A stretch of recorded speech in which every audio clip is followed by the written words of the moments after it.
Hi, my name is John. And my name is Lloyd. And we're the hosts of The Pint, a pop culture podcast. Lloyd, if you had to tell any of the people out there that might be listening to The Pint for the first time about anything unsavory or disconcerting we might do on the show, what would you warn them about? Well, sometimes we drop spoilers, and sometimes we swear like motherfucking sailors. Fuck yeah, we do. You heard it from him. You've been warned. Listen in.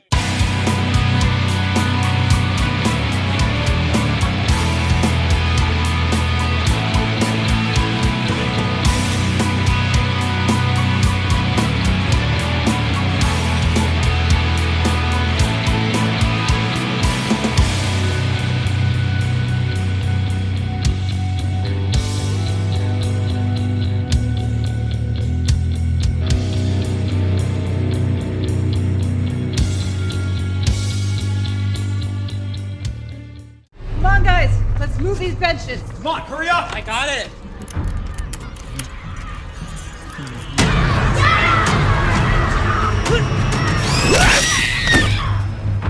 Hey there, everybody. Welcome to a brand new episode of The Pint. My name is John. And I'm Jonathan. That's John over there. You might remember John. He's been on the show several times. The Road Warrior. We did a bunch of action figure stuff. Always fun.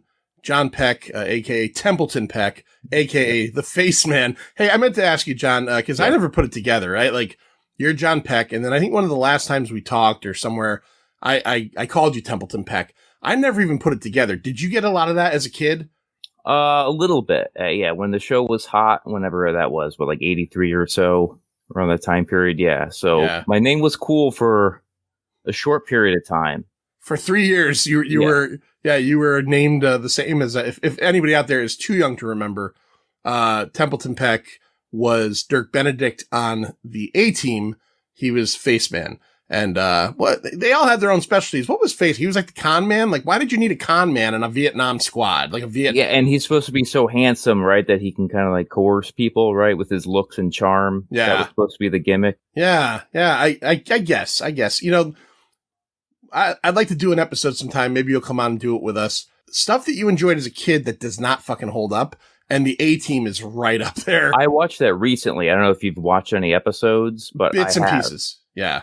Watching it as an adult, it's like, oh God, this is definitely made for kids. It's, you know what I mean? It's just so juvenile, some of the writing, but it's entertaining though. Yeah. How did you feel about, because I've been thinking about us doing this recently, the 2010 film. Did you enjoy it or no? It was mediocre, I guess. I mean, don't really remember it. So, I mean, But I didn't hate it either. Right. I enjoyed it. So that's a spoiler for if we do it. But I didn't think it was terrible. But that's not what we're here to talk about tonight. So here's a long, convoluted story of what we're talking about tonight. Originally, John was going to join Lloyd and I to discuss the adventures of Ford Fairlane for our Pint Insider Patreon. And Lloyd is not here tonight because two of his kids, all three of Lloyd's kids, this is crazy, are about 4 years apart. So his daughter Chloe graduated college about a month ago. And then his two younger kids, Ash graduated high school on Tuesday night, which was last night, I believe. Jonah graduated 8th grade on Monday. So Lloyd's got a lot of stuff going on. So he said, I can't record easily on Wednesday. A lot of times when Lloyd can't record, he doesn't really give a shit what we do. But for some reason, which I don't know if he's a big Dice fan, he said, but don't do Ford Fairlane. I want to do that one. that is an important. I'm gonna defend Lloyd on this one. So I've never seen the movie. I still haven't seen it yet. So that is still coming to the Pint Insider. Little hint for you folks that have not checked out the Pint Insider: go to Patreon/The Pint, and you could sign up for one of our 2 tiers. Some of the movies we have done over there that maybe you didn't hear on the main feed if you're listening. We did Backdraft. We've done 48 Hours recently for John. It was his pick. Let's see. We did the 2019 Hellboy. We did a video episode on Battlefield Earth. We've done quite a few. So, the Lost Boys, we recently did Phantasm. So if you want to hear more stuff, go over there, but that's not what we're talking about tonight. So I said to John, let's record anyway, because I want to get something in the bank, an episode. And a movie just dropped last week on Tubi. It's being called the Tubi Original. And it is a very local affair, okay? So there's some filmmakers named the Bloomquist brothers from Connecticut, and they have made several films over the last few years. Very friendly dudes. They show up at Larry's shows all the time. Connecticut Cult Classics, got to shout that out. About 5 or 6 years ago, they made a short called She Came from the Woods, maybe 15 minutes long. Larry showed it before one of his shows, early on in the days where I'd first met Larry, and it killed the audience. Like, it was really good. And based on that, at the time, I was still doing the Pint of Comics radio show. So we had Carson Bloomquist, one of the brothers, who I think he had written and co-directed the short. We had him on the radio show, along with one of the lead actresses from the short, and we kind of just became friendly that way. They've had a couple of films that have come out since then, but then a year or two ago, there was word that they were translating the short film into a feature film. The feature film came out earlier this year to theaters, and it actually played in some Connecticut. It's a lower budget movie, so it doesn't go everywhere necessarily, but it played in some Connecticut theaters, and I just could not get out to see it. So I was super psyched. I think at the last Cult Classic show, I saw Carson, and I asked him when's this thing dropping? And he didn't say Tubi, but he said it should be out in June. Well, it's June. It dropped. And I said to John, let's do this. Let's do something for Connecticut, because The Pint is a Connecticut podcast. We're Connecticut guys. And I just thought, you know what? Let's talk about it. So, John, when did you get a chance to watch it? I watched it on Saturday night. Well, first, I just want to thank you again. Even though we couldn't record Ford Fairlane, I'm glad you asked me to record this with you, because I had the same problem. I wanted to see it in the theaters, but I think my wife was sick when we did plan on going, actually. So I had to cancel that. And I did watch it, 2 days ago? Okay. So it's still pretty fresh in my mind. Still pretty fresh. All right. Excellent. All right. I just want to say one thing. I did a little research. I saw an interview with Eric Bloomquist, and I didn't realize this opened up in 325 theaters theatrically. Oh, see, I didn't realize that. I have some info to drop when we get into it, but I didn't realize that it had kind of dropped in that many theaters. Excellent. All right, let's talk about it. Let's get into She Came from the Woods, 2023 full length version. Come on, let's do this together. All right, so She Came from the Woods. Here's some release dates for you. It opened up at the Fright Fest over there in London, England, as they said in Austin Powers, on August 27th of 2022. So I guess maybe that makes it a 2022 film. I don't know. It dropped in U.S. theaters, 325 apparently, as John said, on February 10th of 2023. And it dropped on Tubi, where you could find it right now, on June 10th. Now, we don't do this on all episodes of The Pint, because we generally talk about older movies, and we just assume you're along for the ride. But this is one where I'm going to say, if you have not watched the movie yet, pause us, go watch the movie. If you don't have Tubi, why don't you fucking have Tubi? I tell people all the time. Yes. It is free. Like, Tubi is just teasing us with its freeness until someone decides to start making us pay for it. John, do you agree that Tubi is, like, it's probably better than Netflix? Like, Netflix isn't great.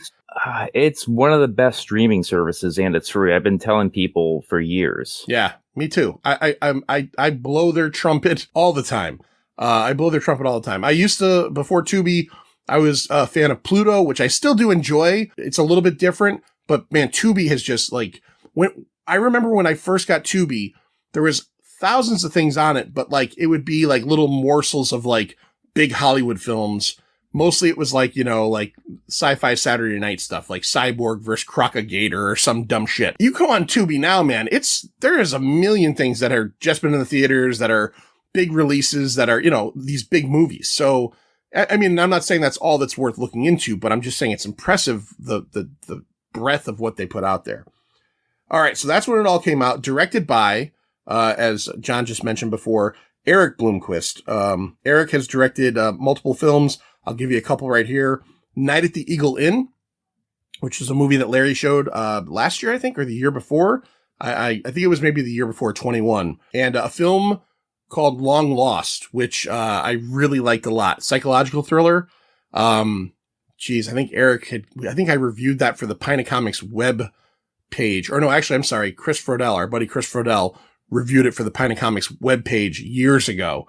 But I was lucky enough to get a copy of that from Eric at the time. Written by Eric and his brother Carson, who I mentioned a second ago.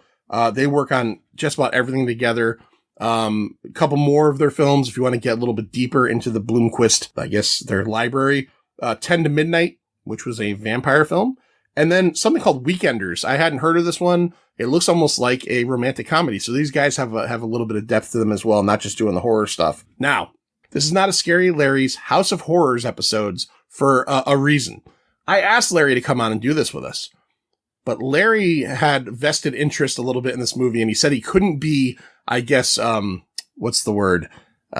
He couldn't necessarily be objective, and we'll get to that in a minute. But I did ask him some information because I remembered a couple years ago, for reasons we'll get into in a second, that Larry actually spent some time on the set of this film.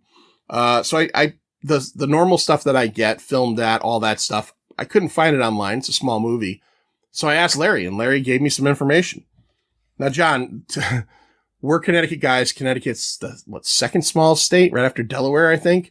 Or third, maybe, but Delaware, right? Delaware, Rhode Island, or Rhode Island, Delaware, and then us. There's two towns that this movie was filmed in that I think I've heard of before, but I certainly have never been in. So I'm going to ask you if you've been there. So this was filmed at the Channel 3 Kids Camp in Andover, Connecticut. John, you ever spend any time in Andover? Never. It's funny. I did the research. Never knew this existed. It's funny how it's such a small state and still you find out there's these towns that I never knew existed.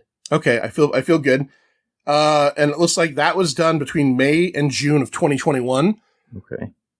As a matter of fact, on Instagram yesterday or the day before, I follow the Blomquist guys. Mainframe Pictures is their company. They were posting how it was 2 years to the day that they stopped filming. So that's pretty cool. Some more scenes. So that was the camp, right? Because this takes place at a summer camp called Camp Briarbrook. The cornfield scenes, because there were some cornfield scenes, were filmed at Cushman Farm in, here's another one, John. Have you ever heard of or been to North Franklin, Connecticut? Nope. Another one. It's never heard of it. And you're like me. You're a guy in your 40s and you're a Connecticut native, right? Yes. Yeah. Okay. I don't know whether to be embarrassed or what, but it's okay. Some additional voice work for some of the kids was done in November. So that's what Larry gave me. All right, let's jump into the cast of this film. Bring me everyone. What do you mean, everyone? We're going to start off with Cara Buono. She plays Heather McAllister. She is the camp manager, or whatever you would say. You may know her from the Supergirl television show on the CW and Stranger Things. She plays Mike's mom. Do you remember you watched Stranger Things, John? Yes, yeah, because when I was watching the film, I was like, gee, she looks familiar, and then I had to research later. I'm like, oh, okay, yes, she was the MILF on the show. The MILF. Do you remember when Badass Billy was like this close to fucking her a few times? Yeah. Like they were really hinging like a plot element on that. You're like, oh, is Billy gonna fuck Mike's mom? Like, how, that's gonna be awkward. Claire Foley plays Lauren Davis. She has been in some stuff. Sinister. She was in Sinister, the Ethan Hawke film, and she played Poison Ivy for a while on Gotham, and then they replaced her with a different actress. I watched the first episode of Gotham and bailed because I did not like what I saw, but whatever. Spencer List plays Peter McAllister. Peter is Heather's son and Lauren's boyfriend. Let me ask you a quick question. We're not in the movie yet, but man, did you want to punch this kid in the fucking mouth in the beginning of the movie? Yeah, I guess he was just slightly annoying. Yeah, he like basically like a 21-year-old kid that has, he hasn't grown up yet. But man, he played it well because he fucking annoyed me. Like, and I don't mean like it wasn't bad writing. I think it was good writing and a good performance. Spencer List, mostly TV stuff. Couple of shows where it looks like he plays the same character. I've never heard of these shows, but it's two shows, the same character. One called The Fosters and one called Good Trouble. Mm-hmm. And I also learned that he is the identical, or not, maybe not identical. I don't think that's possible with different sexes, but he is the twin brother of Peyton List, who plays the bad Cobra Kai girl on Cobra Kai. Tori, I think her name is. Oh, okay. Yeah, that's his sister. William Sadler plays Gilbert McAllister. I'm going to spoil a little bit here. This whole movie, all the issues that happen in this movie are because Gilbert McAllister's dick couldn't stay in his jeans. You may know him from Die Hard 2. He played the bad guy in the first scene where they show him. He's doing naked calisthenics in like a room. And he plays the Grim Reaper in Bill and Ted Bogus Journey and Face the Music, Part 2 and Part 3. Great character actor. You a fan of William Sadler? Yeah. It's funny because when we were watching this, my wife and I, she was really impressed that he was in this guy because she recognized him. Yeah, they're doing more things and they're getting, what's cool about them is that they're getting some big actors, but they're also, and I'll talk about this in a second, they kind of have some people that show up a lot in their movies, including the next guy we're going to talk about, Adam Wepler, who plays Dylan. So in every one of these, this movie is very much a kind of love letter or a tribute to 80s slashery type camp movies. And in every 80s horror movie, even to today, you got to have that one character that you cannot wait till someone fucking kills him. And that's Dylan. All right. Did you feel that way?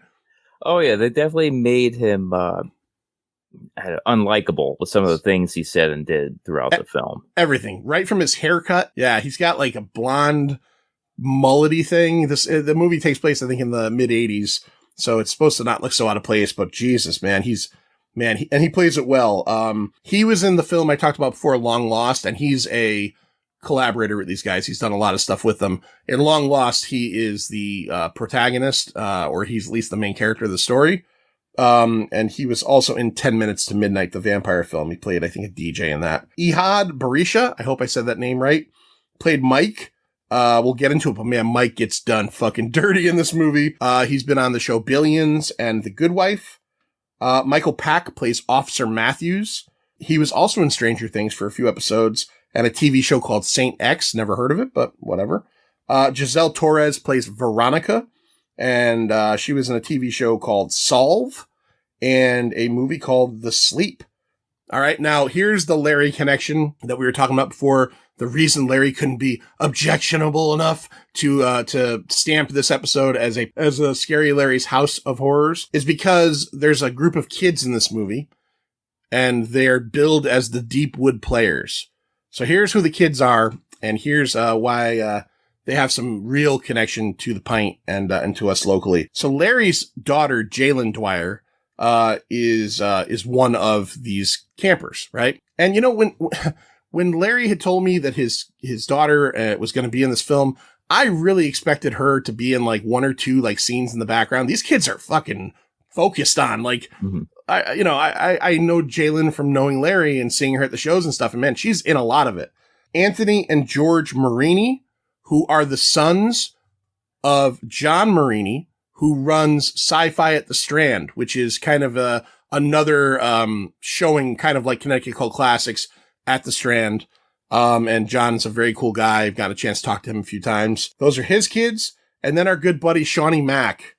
Shawnee Mack. His daughter, Haley, is also one of the Deepwoods Players actors in this film. Larry's son, Owen, and Shawnee Mack's daughter, Kaylin, provided voices and did voice work. So they're not actually in the film, but they provided voices. I forgot to ask Larry where, but I'm assuming maybe it's just kind of like background stuff. That's my assumption. But so, John, let's get right into it. Let's talk about She Came from the Woods. We kind of open up where we see it's a wood scene. There's a little girl lost in the woods.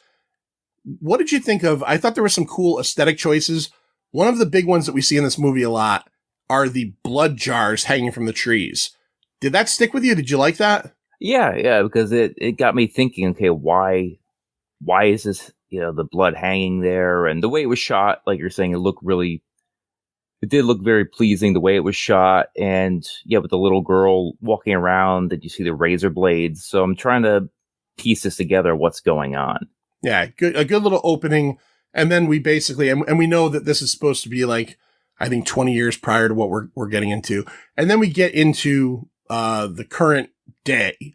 And it's the last day at camp, right? John, I got to ask you, I was never, were you a camp kid? Did you go to camp and do stuff like that? I didn't go, didn't sleep, sleepover camp, but day camp I went to.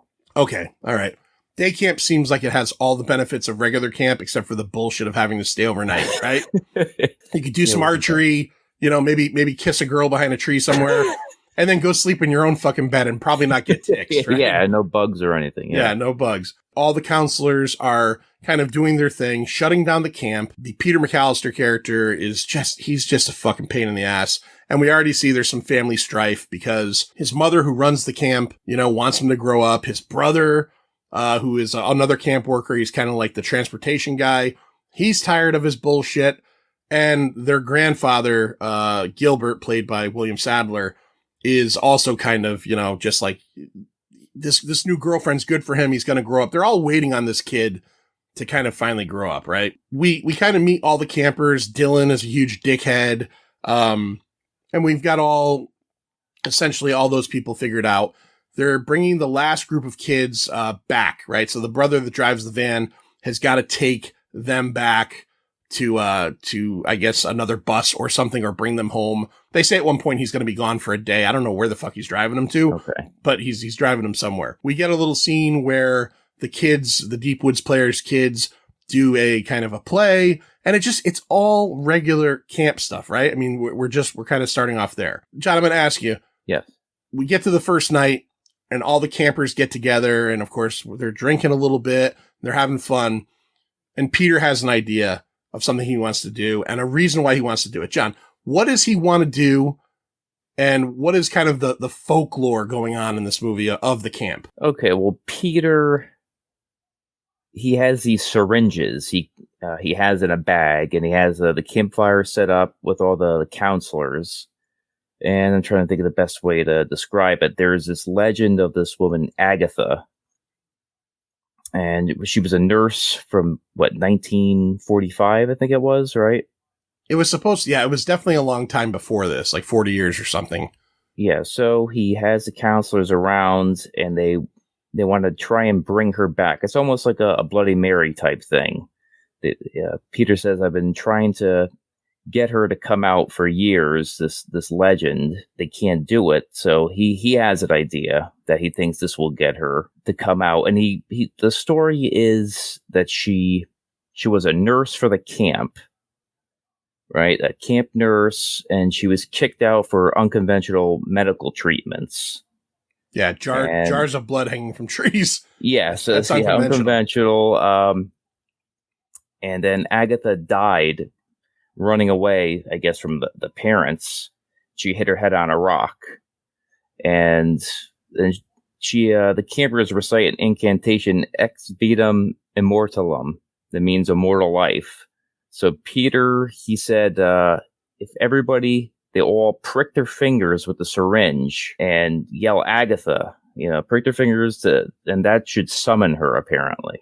Right. The idea is that she was a nurse, a healer, and if they injure themselves, she's going to come back to basically come to all the people to heal them again.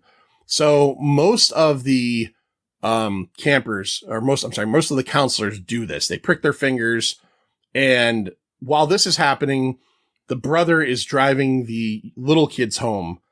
And at one point, they had mentioned earlier that the van was kind of a piece of shit. It was overheating. And the van breaks down in the middle of a cornfield, apparently in North Franklin, Connecticut. As it breaks down, I thought this was a great scene, right? As it breaks down, the kids are all doing regular kid stuff, right?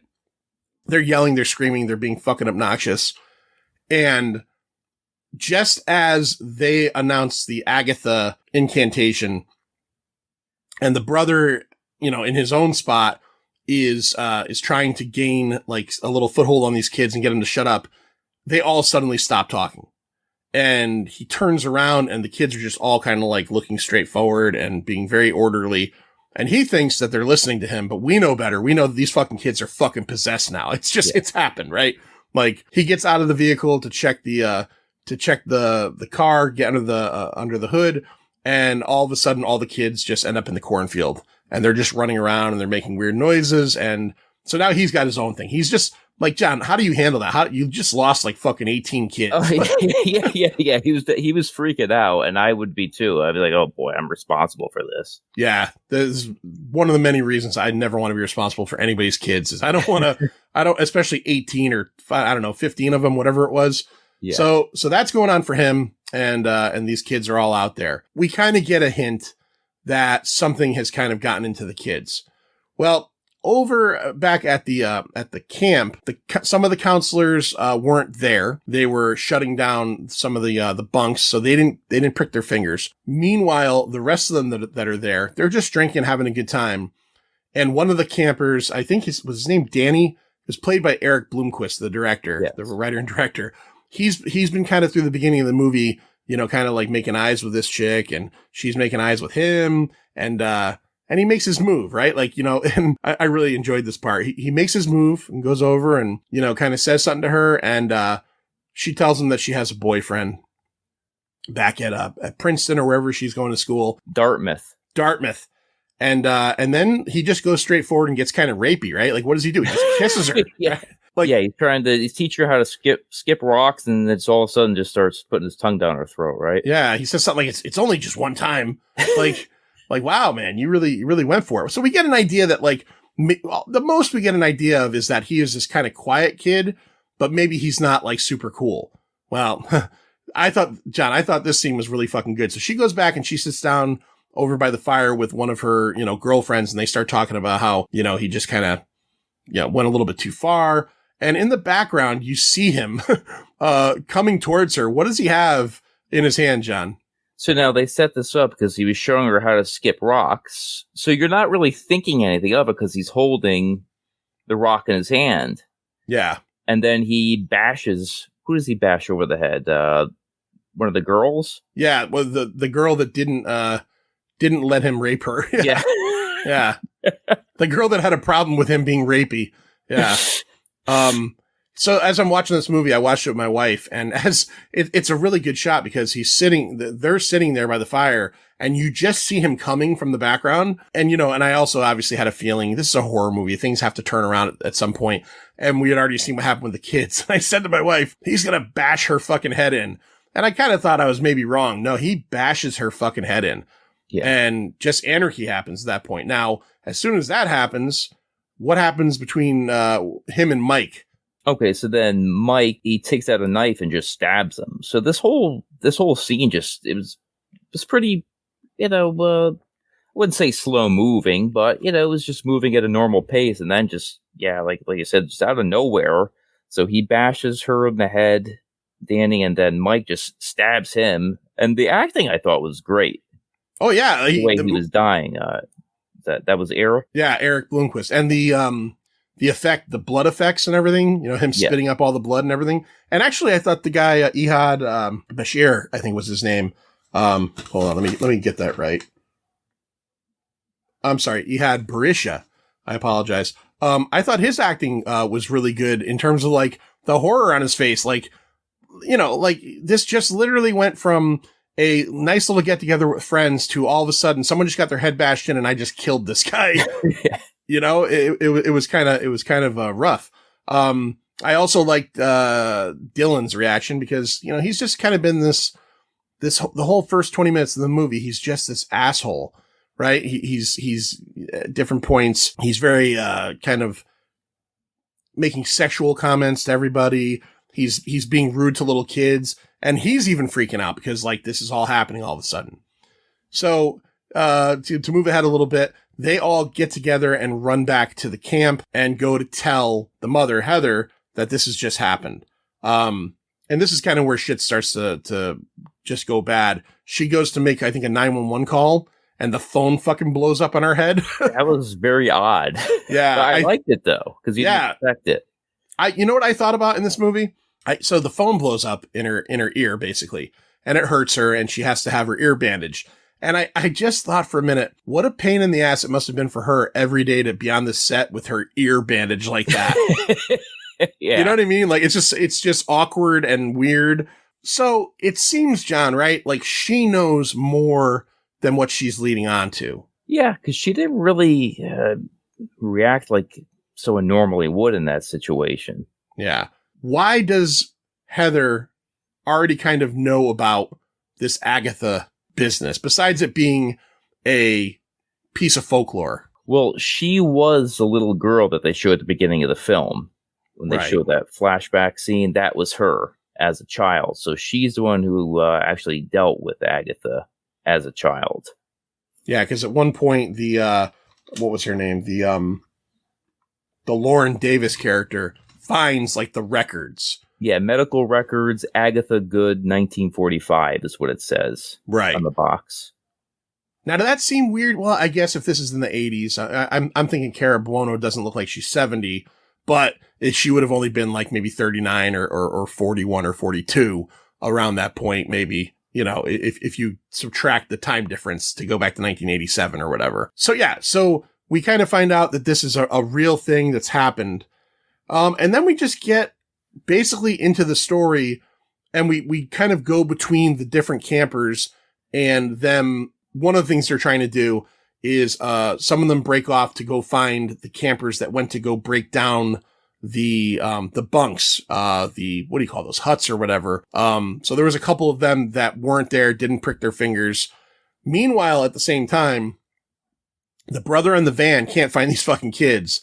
These kids are just running ramshot everywhere. They're running around this camp until eventually they finally kind of run into like this, like a tree. Did they go to a tree? What happens to the tree? Between two trees, right? And they start digging. Yeah, they just start digging like fucking mad people. And all of a sudden, like a red light shoots up. I thought this was a pretty good effect. I thought too. I liked the fact that it was shot farther away and not close up. Yeah. And the way the red light was shining.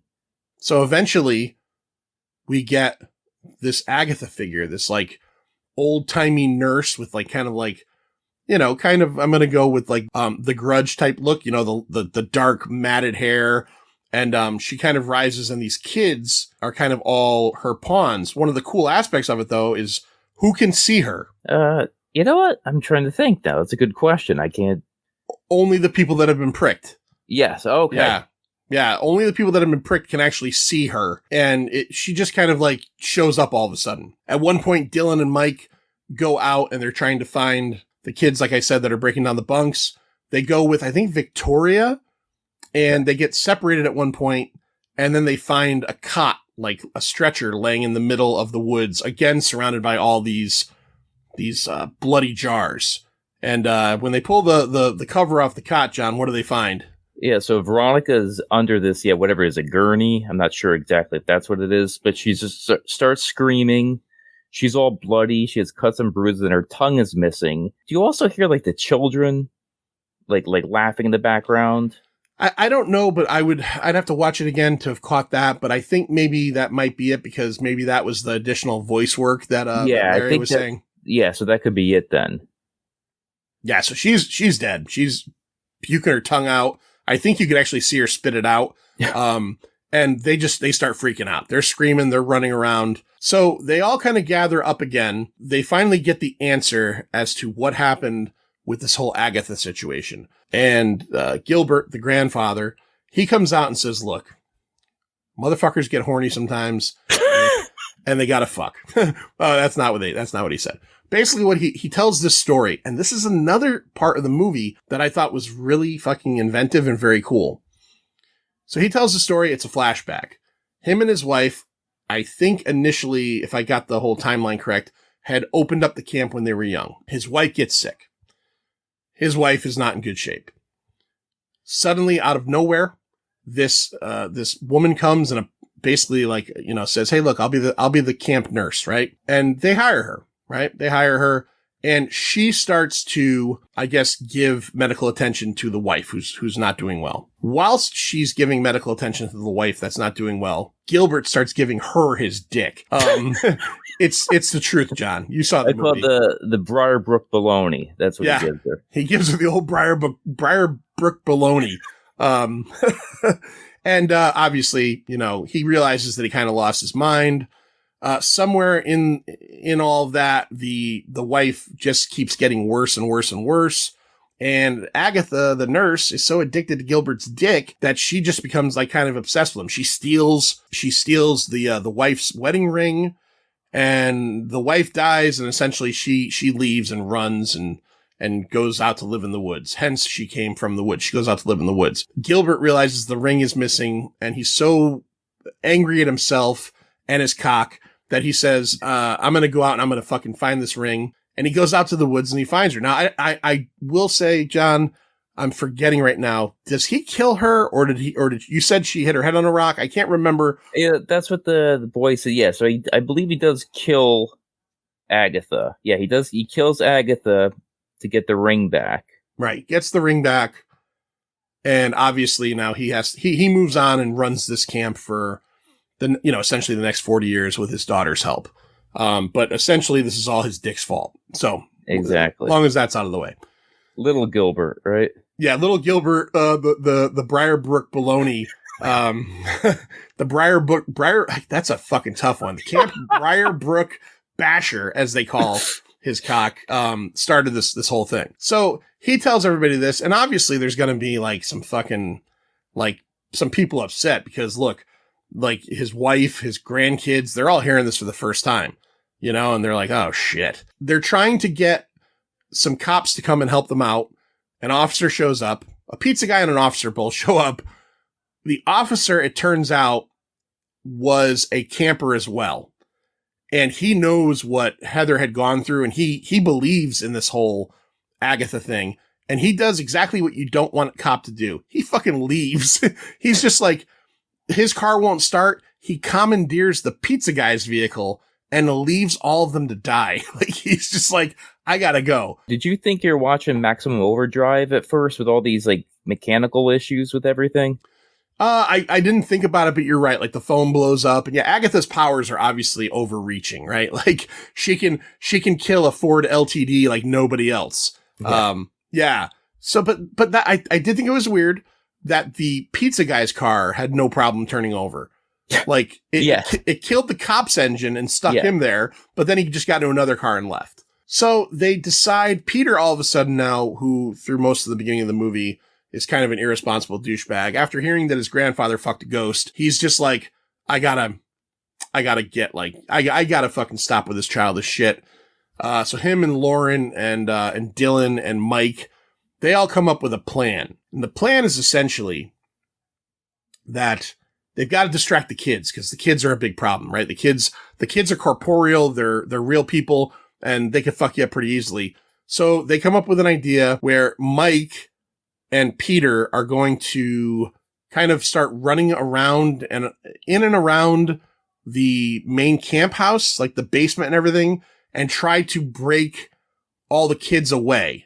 Right? I can't remember why. They're trying to break them away so what? Like they can try to go get help or something? I can't remember that. Yeah, they trying to trap them in the house. Is that what they were trying to do? The basement, I think, yeah. So Mike, who we, he stabbed fucking Eric Bloomquist to death after he fucking got rapey and bashed that chick's head in.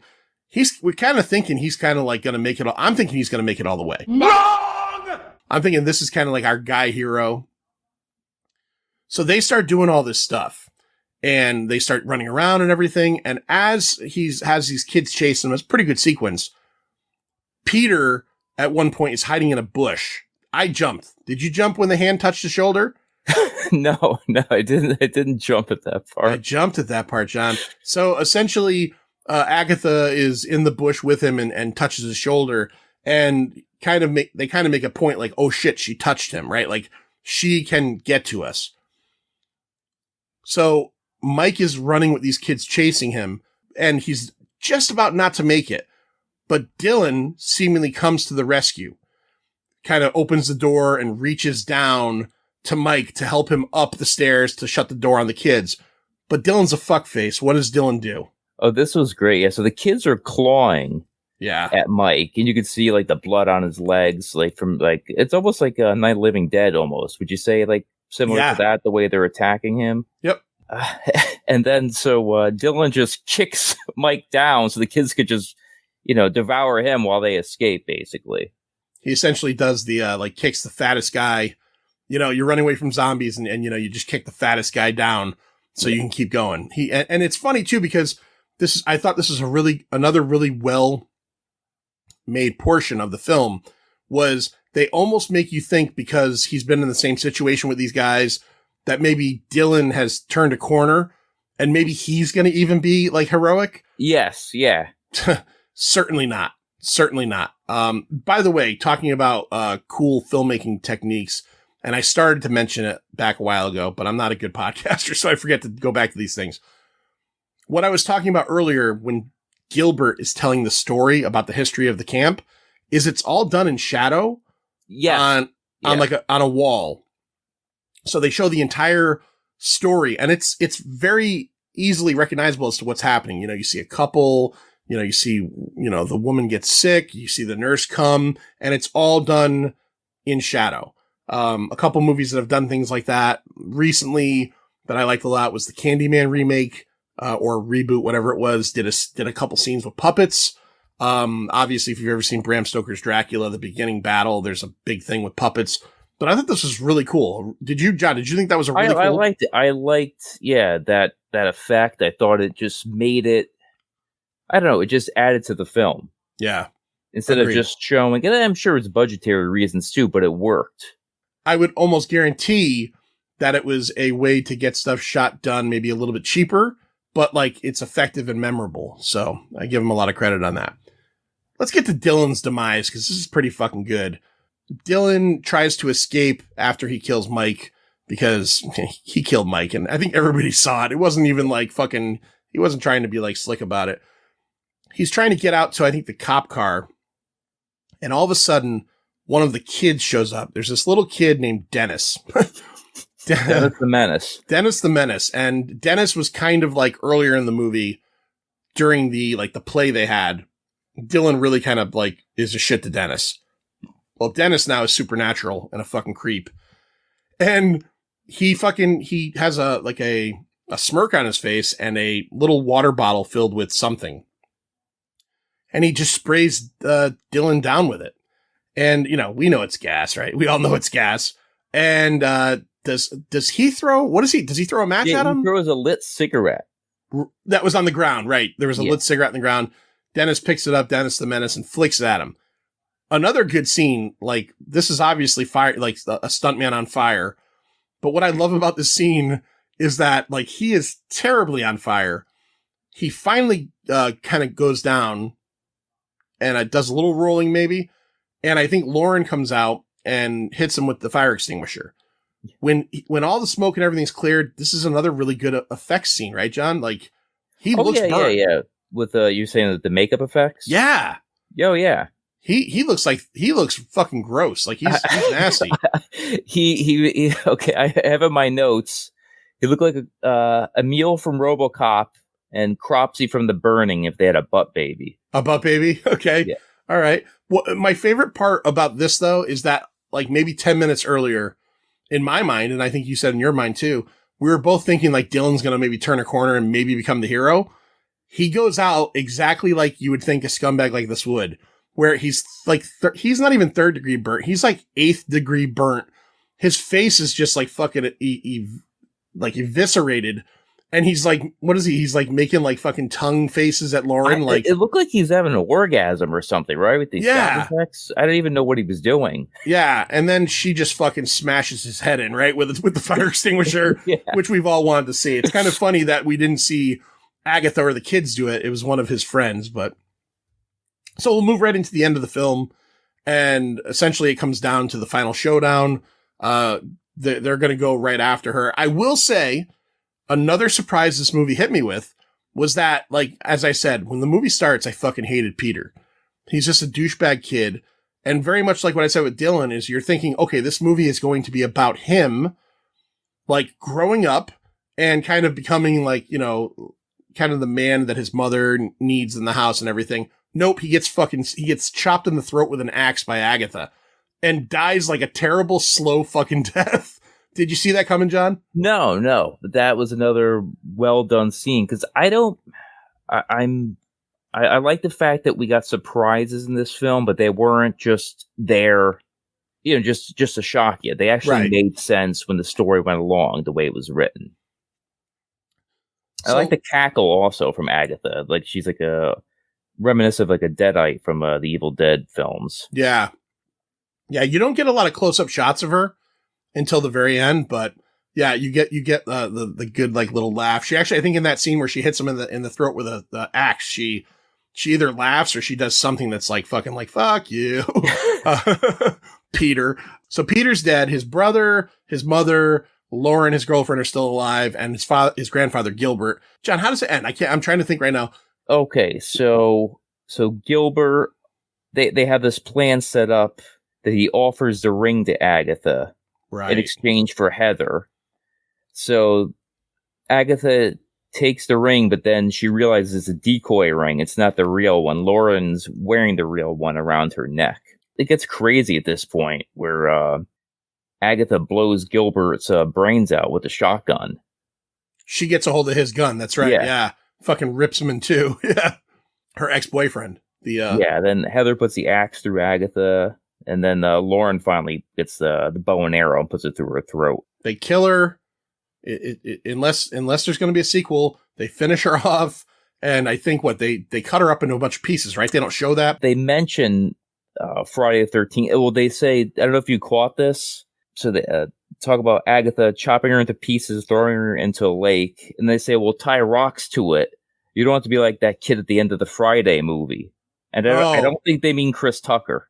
No, you don't think it was Chris Tucker? Yeah. Yeah. Craig, every time I come to your house, you ain't never got nothing that goes together. You got milk, you ain't got no cereal. But that, and they also, I forgot to mention, there was also a reference to Cropsey earlier in the film, too, with Ben, when he's with the girl Ash, I think is her name. Okay.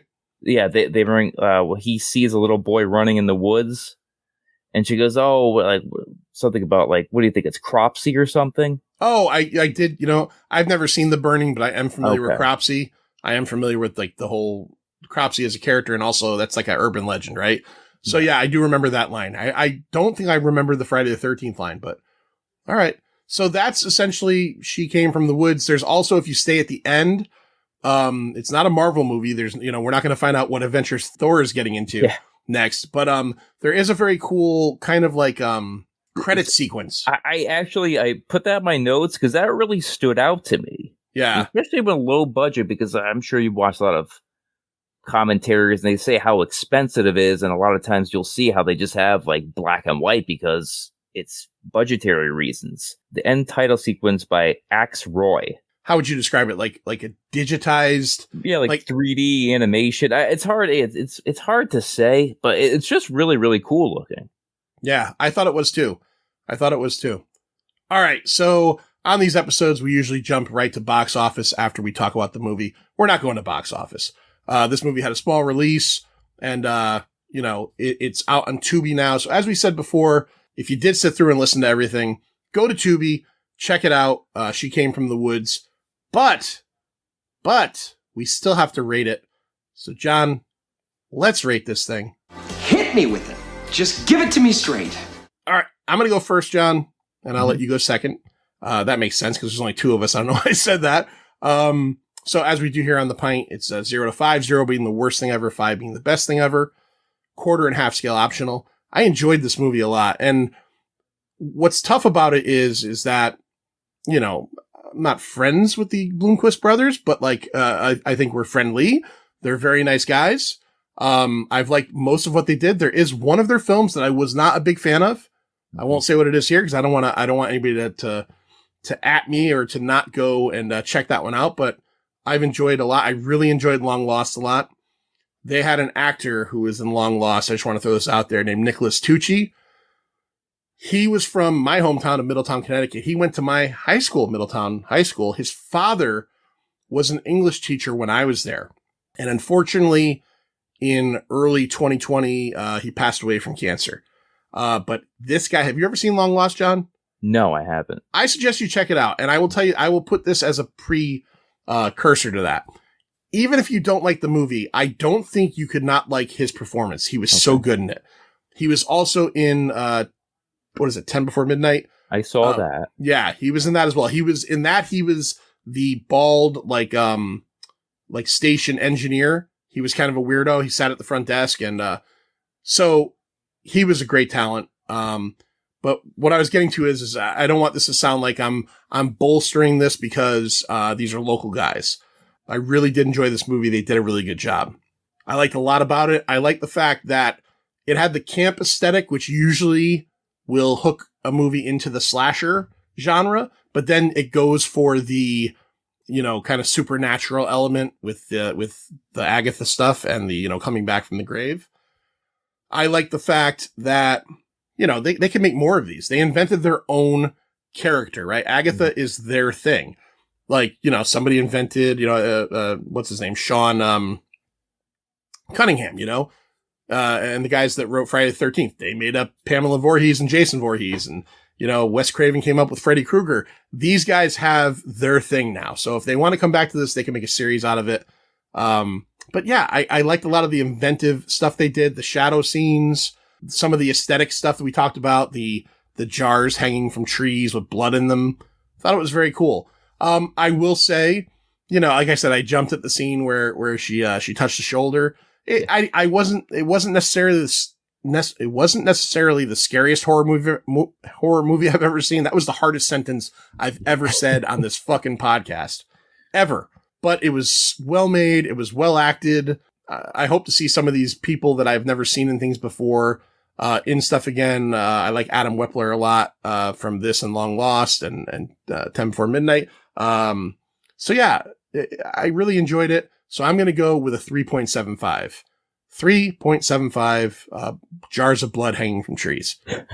Templeton Peck, Faceman, John, what did you think? I'm sure you're probably thinking the same thing. Like, okay, it's set in 1987. Campgrounds, please don't be a Friday the 13th rehash. Right. And thankfully it wasn't. I mean, it had, that the urban legend thing, like you said, that they created. Sort of like, well, not that it's sort of like, but it had kind of like little things from films, but it was all its own original thing. Madman, that movie, like that kind of reminded me of they're talking around the campfire, saying his name. That kind of reminded me of it, but again, but it's not in any way like that film. The references to the other films like The Burning, Friday the 13th, kind of just like throwing in the Easter eggs. I like that, but I like the fact that it was original and wasn't just, it had humor in it, but it wasn't over the top humor, like that little boy Tommy with the crutches. Like he was hilarious in there. We didn't talk about it and I'm not going to spoil it, but there's a scene, there's one of the campers on crutches and there's a scene where, some of our characters are getting chased and it's a physical gag with the crutches. It's fucking great. It's really great. He had some hilarious lines in the movie too. Yeah, early on, yeah. Yeah, so I mean, I like the humor, the fact that this wasn't like scary movie or anything like that. It was kind of thrown in there, but in a realistic sense. The makeup, I thought that was, well done. The special effects, the performances were very good. I like the fact that they put money into this and had Kids in America. Yeah. Well-known 80s song. It was a Kim Wilde. So I like that. And the other music that they used throughout the film worked with the scenes. Yeah, agreed. And just real quick to jump on something you had said before about it not being an 80s like Friday the 13th rehash. What I like about this movie, and maybe it had to do with budget, but I think it was also in the writing, is that it is an 80s period piece, but they don't fucking stick the 80s dick down your throat the whole movie. That's another thing I have, that it's subtle 80s. It's not like the Goldbergs, if you've ever seen that. Oh, the Goldbergs is like getting fucking molested by the 80s. It's just like, okay, I get it. I understand. I get it. Tron came out. I get it. There was Cabbage Patch Kids. Leave me the fuck alone. Yeah. So this is subtle. Like Ben is wearing jams. It's like, okay, those were very popular in 1987. But right. Only one person's wearing it, not everyone. You see the girls with those, the bracelets, those neon bracelets. You see the striped tube socks, which is very accurate because that's the only way you can get socks back then. They didn't just have plain white socks. You're wearing them. You're wearing them right now. Yeah, so that's it. That's it. Nothing else. Just the socks. That's it. If you find any picture of my dad from like 1980 to 1985, he's wearing shorts up to his fucking nuts and tube socks up to his thighs with giant red bands around them. Yeah, no, yeah. I know. So we're on the same page that this is realistic. The only person you could say, well, maybe it's a little odd is Dylan. His hair was like maybe he had a mullet. a blonde mullet and with a dangling cross earring. Maybe he just saw the Lost Boys. I was going to say hello right? to And the he got night. influenced by that, maybe. But yeah, so overall, I'm going to give it a 3.25. Okay. All right. Pretty good scores. I hope the next time we see the Bloomquist brothers at a Cult Classic show, if they have heard this, I don't know, but if they did, I hope they liked it and don't beat the fuck out of us. Take us out back and fucking beat the fuck out of us for not giving it 4s. No, in all seriousness, very well made movie. And I wasn't disappointed. My fear was because I really liked the short so much. I was afraid they're going to try to stretch this out to a feature film and it might not work. And it did work. I enjoyed it. I actually hope, because, you and me are liking this. We're both physical collectors. I'd love to see this on Blu-ray. Yeah. I don't know if we will, but if we do, I will pick it up for sure. So that's it for She Came from the Woods. Don't forget to go to Tubi and check that out. Again, Larry, we appreciate you not coming on and giving it a 5 and, because your kids are so great and everything. No, I'm just kidding. This has been fun. John, thank you for coming on. Let's do something soon. Action figure. We haven't talked about action figures in a few months. That'll be fun. And, of course, as I mentioned before, you'll be back on soon for us to talk about, the adventures of Ford Fairlane. Ow! I've never Get seen. prepared for it, so. I have to call somebody a snapperhead before the day's over. The best part was coordinating this with you, how I kept using diceisms every time through. Oh, I absolutely noticed. I'm sure you're getting annoyed with me. No, I don't get annoyed at much, John. I look, I laugh. I was looking forward to doing that episode, and then Lloyd and his family had to fucking ruin that all, but that's okay. That's okay. Why couldn't the kids stay back? Yeah, really. Why didn't you? Yeah, Lloyd, when you hear this, Lloyd, why didn't you have your fucking kids stay back so we could have recorded for the Pint Insider? Nah, I'm just kidding. It was great doing She Came from the Woods. And that's it. John, say the words. See ya. It's over, Johnny. It's over! Nothing is over! Nothing! You just don't turn it off!